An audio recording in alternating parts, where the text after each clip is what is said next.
He was the kind of mentor that rather than just giving me an answer, he wanted me to figure it out for myself. You know the old adage, right? You can either give a man a fish or you can teach a man to fish. He was that second kind of mentor. He wanted to point me in the direction of the top 200 rich list. Back then it was called the BRW rich list. The Australian Financial Review and the BRW have merged. Okay, but it's the same thing every single year. They put out the list of the top 200 richest people in the country. They do profiles on everyone in that list. They detail who they are, where they started from, what they invest in, all that kind of stuff. And when you look and break down who's in that top 200, there's a couple of things that glaringly just stand out. Firstly was this. Do you know the majority of people on that list all invest the same way? There must be something in that. But there might also be a hesitation. Maybe it's a strategy that only works for rich people. But that's when I found out the data that 75% of them had done it from nothing. So the majority of rich people in Australia are all investing using one kind of strategy, and 3/4 of them did it from nothing. I was like, whoa, I got to find out more about this. Now, essentially, here's what it looks like. Keep in mind, no one else calls it a chain reaction. Only I do. They don't have really a name for it because for them, this is just what you do. You wouldn't do anything else. I'm teaching people about it. So I've got to kind of like label it, give it a name. And I wanted to give it a name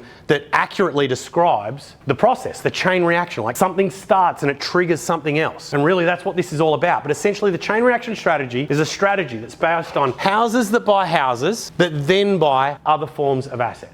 Now the key is this, you're investing in everything.